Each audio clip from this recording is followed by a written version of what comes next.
All right, week 3 is in the books. Just wanted to check in. Like to do a weekly update, but once you get settled into a place, it's kind of like autopilot. It's a lot of the same. Uh, we're not building anything, uh, so it's not like I can give you a progress report on that. But yeah, we're settled in pretty well. I still don't have four wheels vehicle, four wheeler, but to get all three of us to go into town, which it's about 45-minute drive to Rivas, to get things like a blower or chest freezer. That's what I'm working on. I'm working on getting a cold plunge. I'm gonna stick it over here, make it all wood and nice, but I gotta have a chest freezer for that. So I am relying on my guy. I got a local national guy. That's one important thing whenever you go to a new place, especially a new country. Like, yeah, you always want to find a guy. You want to test him out, give him a small job, uh, see if he shows up on time, he's honest, the price is fair, all that stuff. And then, you know, he becomes your guy. You need something. I need a chest freezer. He's out looking for one. I don't want to buy one brand new because I'm going to sit in it, fart in it, sweaty nutsack in it. So I'm not going to use it for food. It's just got to work. Keep the water cold. And he's a carpenter, so he can box it in all nice. So he knows that if he gets me a good deal on a freezer, I'm going to hire him. I'm going to pay him. Of course, if he pays $100 for the freezer, I'll pay him 150, 200 bucks. He'll make money. So you want to find a guy like that to start. That's my recommendation. Yeah, so that we've kind of figured out the shopping. As far as we eat a lot of fruit, so that's a big expense. And where I was buying it was just when I say more expensive, I'm talking about a few bucks. I'm not talking about hundreds of dollars. But in the grand scheme of things, when you're consuming daily, $3 becomes $6, becomes 12, all that. So the guy that drives up and down the street on the truck is the best bet, from what I've seen. Yesterday I got 30 bananas. They're small bananas, not the big genetically modified bananas that we get in the States, but they're locally grown. I got 30 of those, which is probably equivalent to about 15 of your bananas, or maybe 10 because they are small. But 2 pineapples and a breadfruit, and I think it altogether was 200 Cordovas, so that's about $6 total, maybe 7, because I don't know the exact exchange rate. It's like 33 to 36. Every 2 weeks or so, I go into Rivas. Right now, I'm hiring a taxi, so that costs me $50. Plus, I tip the guy, it costs me $60. Okay, he drives me in. It's about a 45-minute drive. We go to the La Colonia, which is the grocery store, like Food Lion, and spend about 250 to 300 bucks. So every 2 weeks, so it's at $800 a month in groceries. And when I say groceries, I mean like stocked, like 4 of everything. A lot. What I would normally be spending like 5 to 600 bucks in Food Lion. But then I didn't have to shop like that in North Carolina. I could go to Food Lion every 3 days if I need something. Here, you can't just jump in the car and go unless you've got a car. But even then, 45 minutes for some salt. So when you buy salt, you buy a lot of it. When you buy pasta sauce or canned tomatoes, you don't buy for just that week. You buy for 3 weeks. That way you never run out. So I say about $800 a month in groceries feeds 3 people, and we eat a lot. I mean, not a lot, but we do. We eat twice a day, but we eat. We're not eating ramen. Yeah, and so my initial plan was to come down here for a year and just kind of be chill. And that's a good plan, I guess. And just spend a year and check it out, see if I like it. If we don't like it here, maybe we try Costa Rica for a year. Or maybe we'll go to El Salvador, because El Salvador's really turned around, and they got a good wave beaches for like good waves. But I like it. I think Jody likes it. John don't give a shit as long as he's got internet. I think we've covered that. But I like it enough to where I'm already looking at property.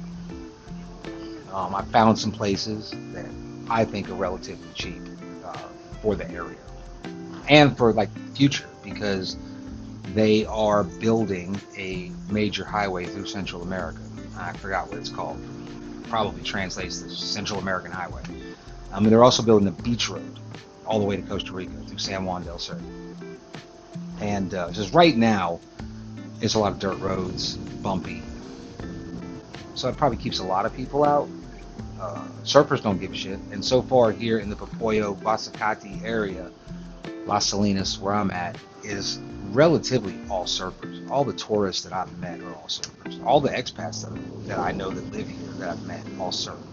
So it's a surf destination. But, and traditionally, people that come on surf vacations, they don't bring a whole bunch of money. Hostels are big here.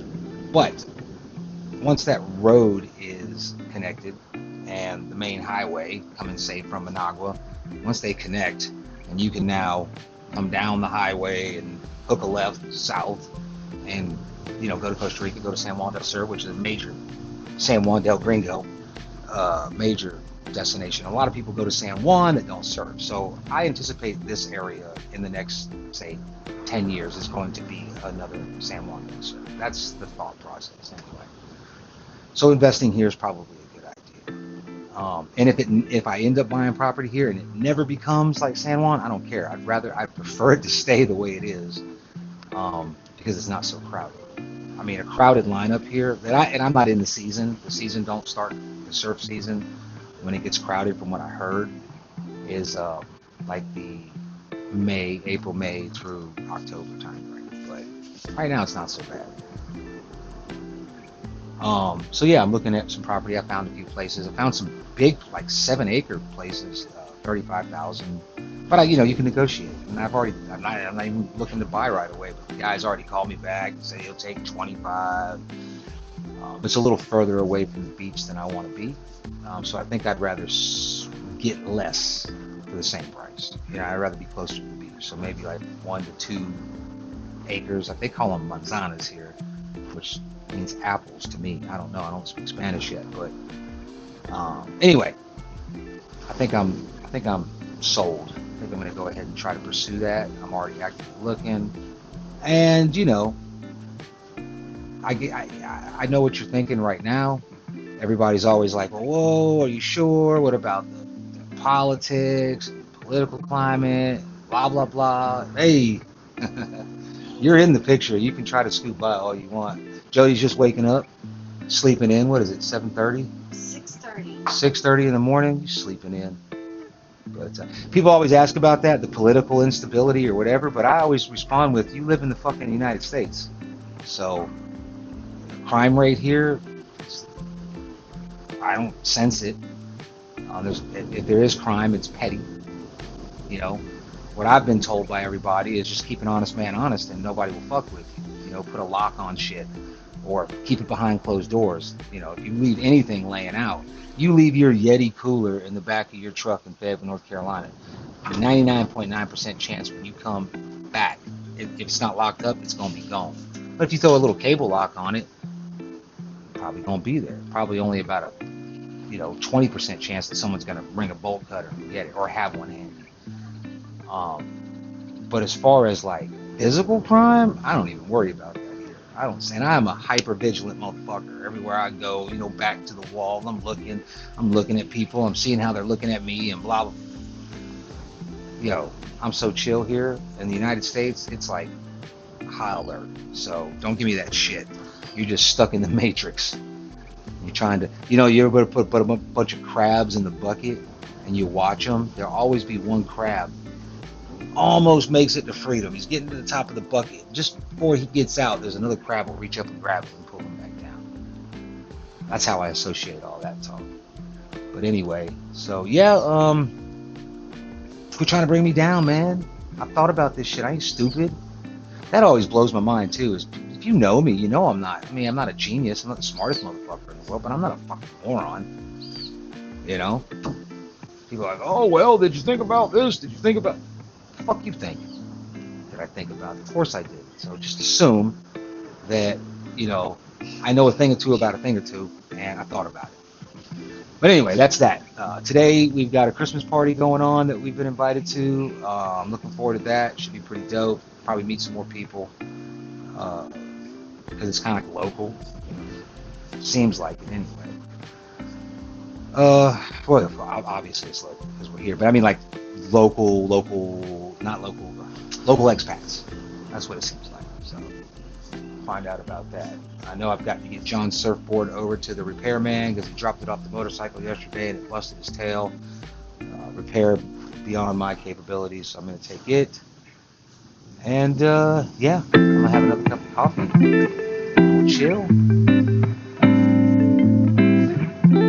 Probably go surfing this afternoon. I know I got to check the tides. But yesterday's surf session was the best so far. I would talk more about it, but I probably bored you because every surf session I've had here has been really good. Just yesterday was really, really good for me. I almost got barreled. Small little barrel, but I almost got tucked in there. Saw green, like the guy went from like blue skies to like real green, but then it just kept hitting my shoulder. I couldn't get tucked in. I'm not surfing a wave big enough for that. But just a rare opportunity there. I almost threaded the needle and slipped. It's pretty dope. So. Anyway, until next week. Peace.